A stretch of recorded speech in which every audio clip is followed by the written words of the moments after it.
started. This is fun. Let's roll up our sleeves and let's all get branded. Okay, when I first started speaking, you're going to love this, Tracy. They heard I was from Houston and they got scared. She's speaking on branding. You know, they thought, but that wasn't it at all.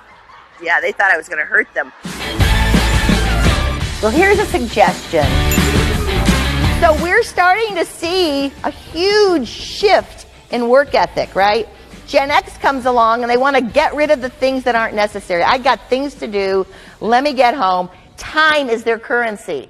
And now we've got millennials. It's what's next. Where are we going? You see, they love change. They are ambitious and they want to give back. They want purpose in what they're doing. They don't want busy work. So you're going to have to define why we're doing this project. And as they mature and as they age and as they take on leadership and manage others, we will begin to see a formulation of their work ethic.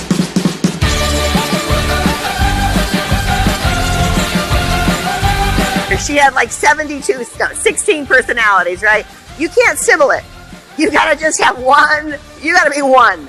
One, you can't be, oh, today I'm in a good mood, tomorrow, oh, be careful, I'm Tina, right? You can't do that.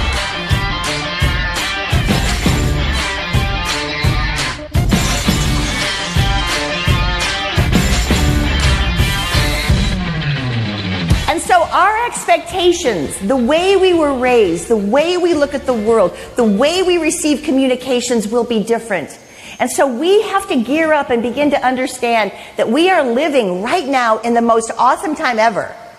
It's a time of transformational change is going on. And are you in or are you out?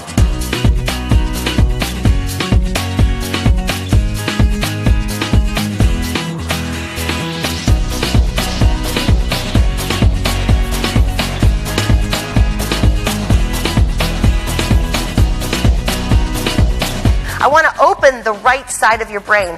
When I open the right side of your brain, a lot of what I talked about today is going to stick. We're going to play a game. Move a little closer, because there's going to be winners. No prizes, but we will applaud you. If you get it right, I want your table to do this. Yes! A little body language and a little confidence. So let me see. If you get it right, what are you going to do? Oh, yeah. Look at how they woke up. That was fabulous.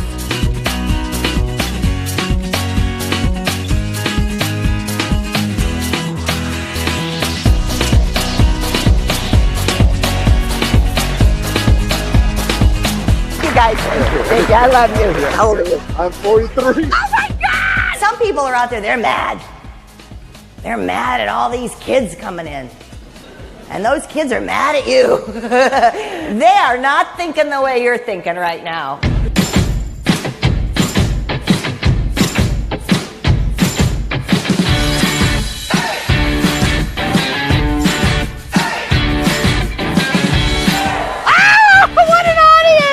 So what's going on in the workforce? It's changing.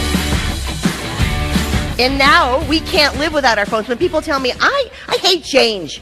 I'm crazy. These changes are driving me crazy. The first thing I say is, do you have a smartphone? No, I'm looking around in here. Is there anyone that has a flip phone? There could be a few. Oh, yes. Okay. Well, you'll be getting your smartphone soon because the apps have changed our lives, right? I cannot wait for my phone to become a scale. Right? You have a big meal, you just put your phone down, you step on your... It's going to happen in my lifetime, right?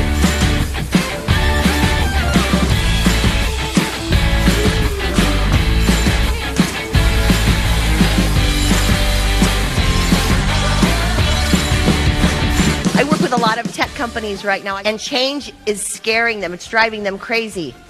Because not only is their employee and the processes at work changing, but their product continues to change. And right now, the acceleration of change is so fast that the changes are going to start happening every year.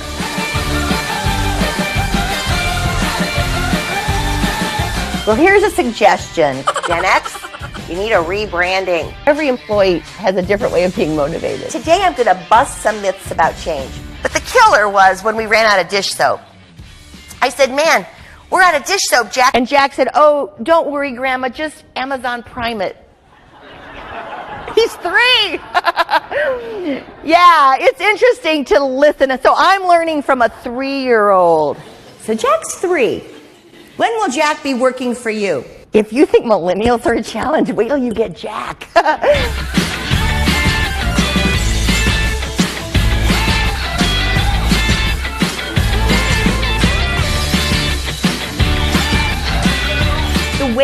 receive our media, our information, the way we communicate with each other is changing every day. I am going to bust some myths here today, and some of you may be shocked at what I'm going to say, but I am a truth teller. So number one is each generation has their own unique learning style. That's not true.